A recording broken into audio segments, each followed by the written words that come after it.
Well, hey there, and welcome back to the show. I'm your host, Lora Shipman, and today we are tackling a big one: time management hacks to survive the holiday rush.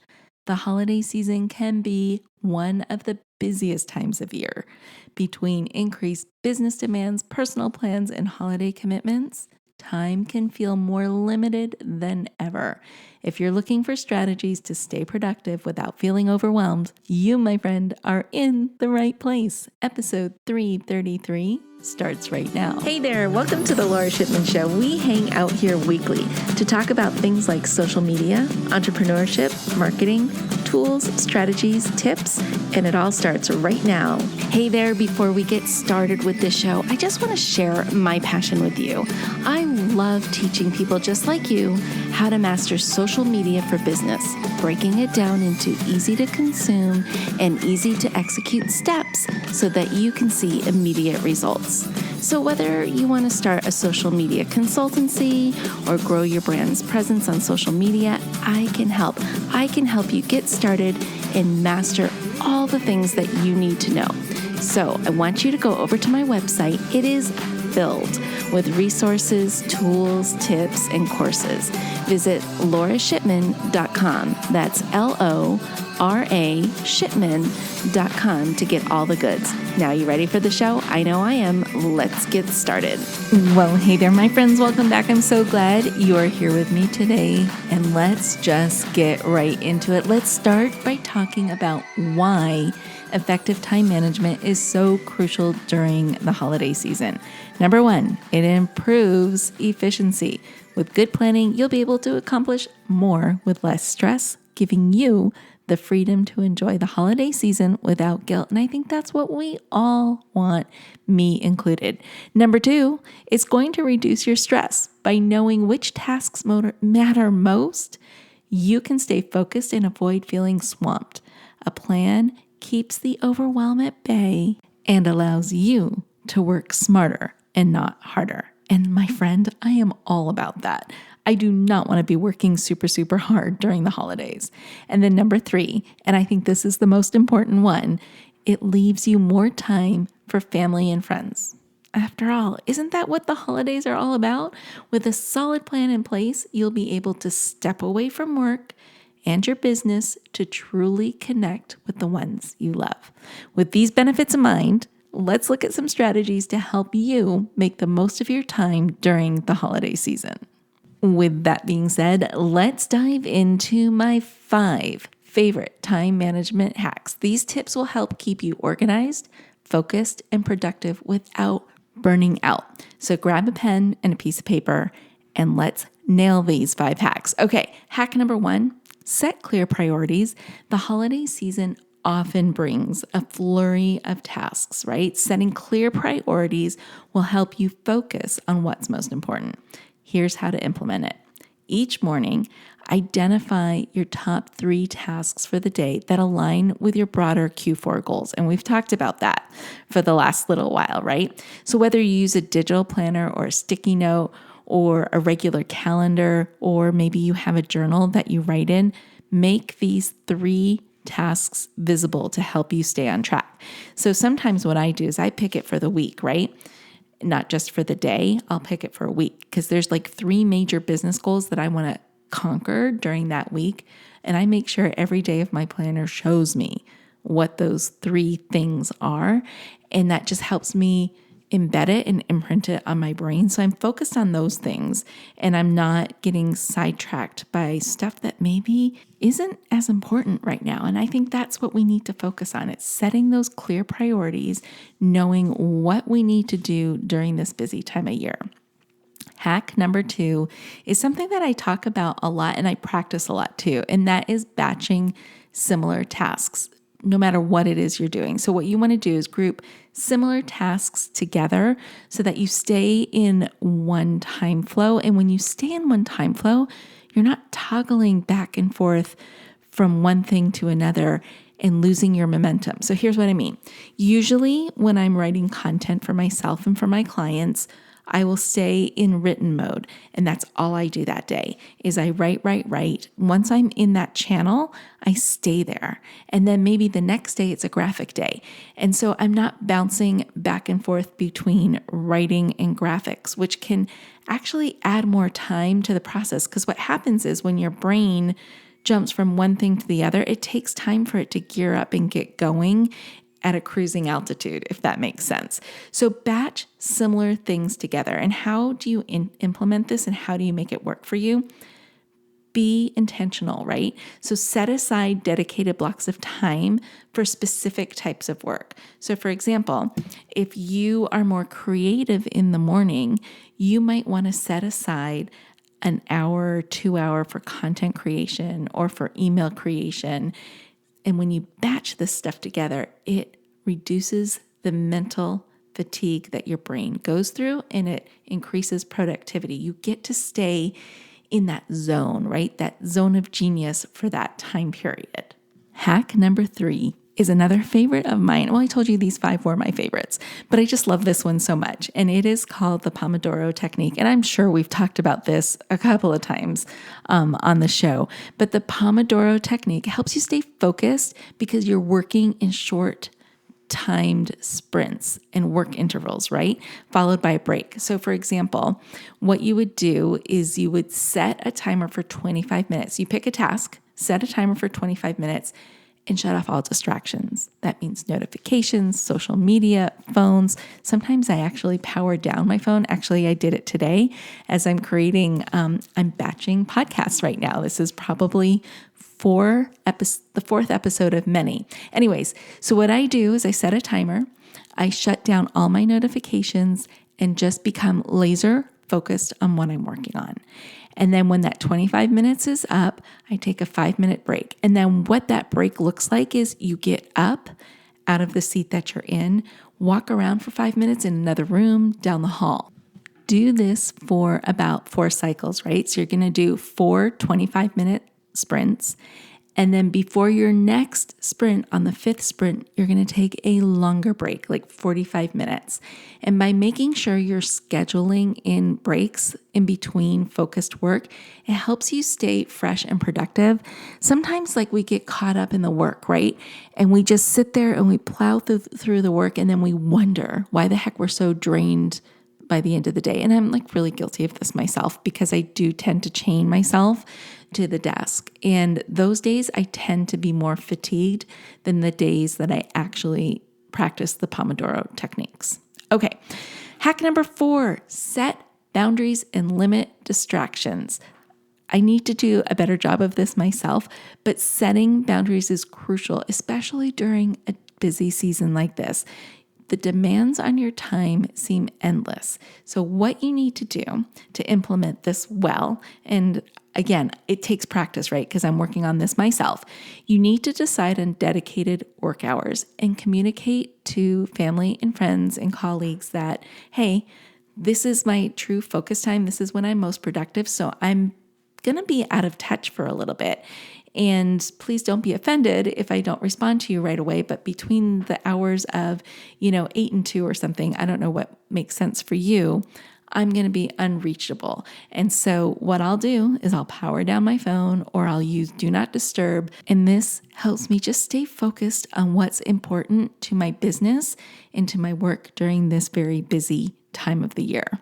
Hack number 5 is delegate and outsource when possible.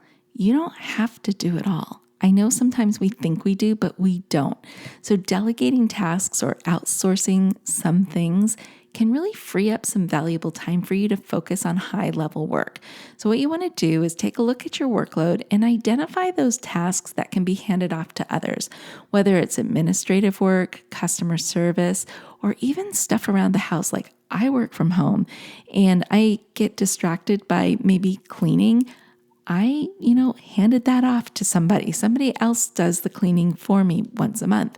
It just helps me stay focused and doesn't make me feel so fatigued and overwhelmed by all the things that I have to do. Okay, so I shared my favorite hacks with you, but that's not the only thing I do, right? I have tools that I depend on all the time. I'm going to share some things with you that I use. Some of them I don't use, but they might be useful to you. So I thought I'd go ahead and share those. The first category of this is project management software. So you want to look at tools like Asana, Trello, ClickUp, and those will help you organize different projects and tracking progress in those projects and tasks. The second one is calendar scheduling. I used to not believe in this and I didn't use it for a long time, but now I'm a firm believer in this. So you want to use something like Google Calendar or Calendly to help you block out periods of work that helps keep your appointments organized. And then I add an extra layer on that with Calendly as an automation tool, right?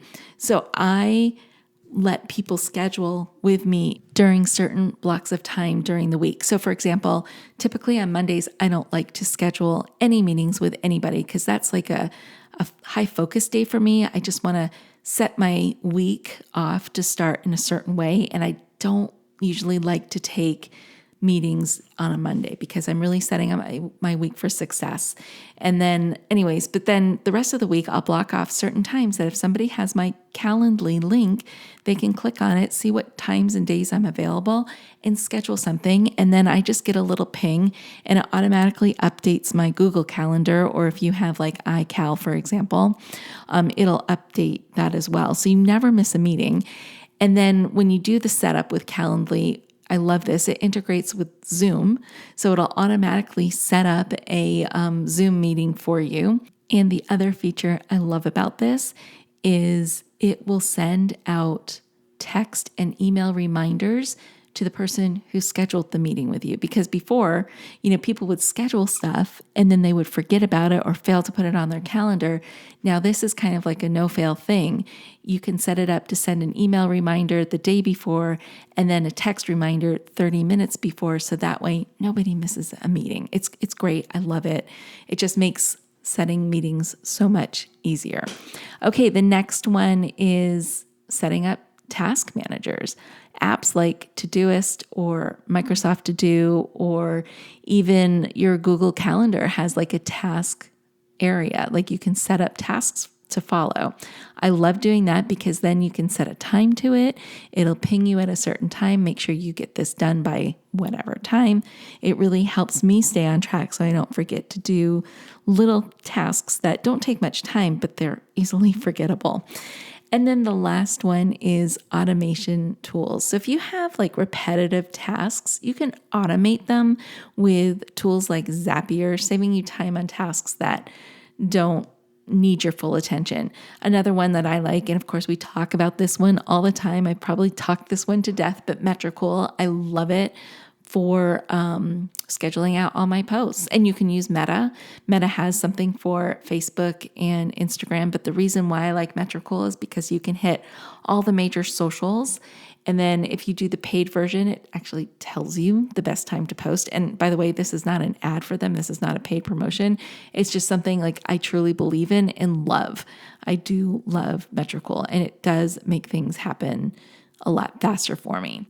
Okay, so then we have all our tools and we have all our practices in place. How do you stay motivated and productive? When it's really busy, sometimes it's easy to get overwhelmed and not feel productive or feel like motivated to do anything. So here are a couple of things that I like to do. The first one is to break down larger projects or larger tasks into bite-sized pieces, right?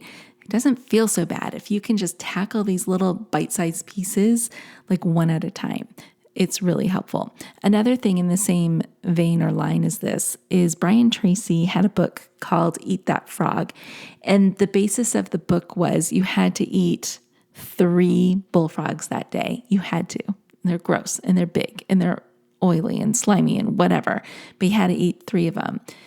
Which one are you going to eat first? Well, you're going to eat the biggest one because that's the most painful. If you can get that out of the way first, then everything else is easier. Those next 2 frogs, they're a piece of cake, right?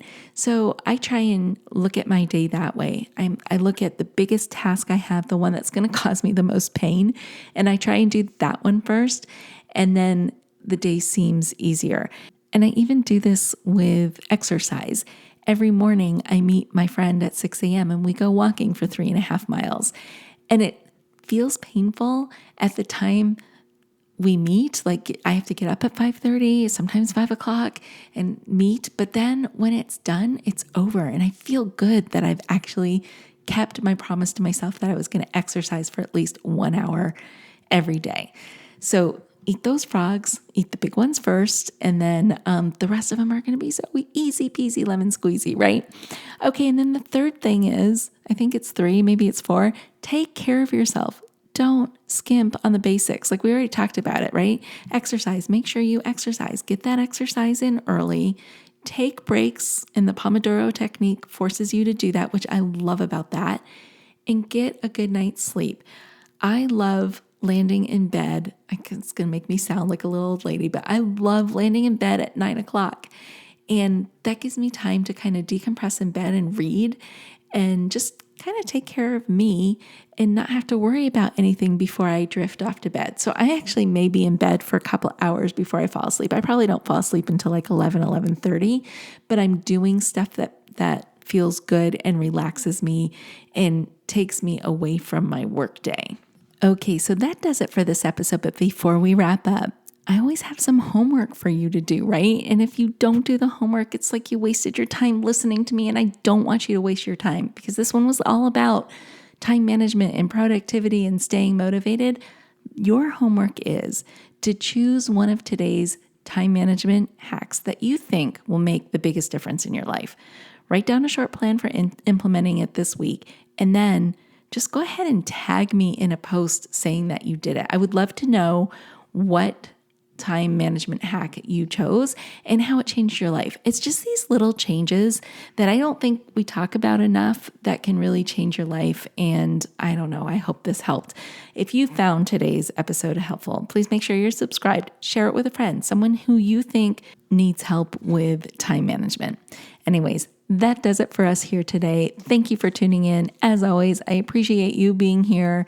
And until next time, you know what to do, right? Stay safe, stay healthy, but most of all, stay social, my friends. Hey there, I just want to say thank you for spending time with me here today. I know your time is super valuable, which is why I am dedicated to providing lots of usable, actionable information in the shortest amount of time possible.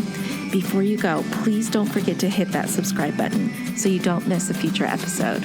And if you have ideas or topics you would like me to cover in an upcoming show, let me know about it in the comment section provided.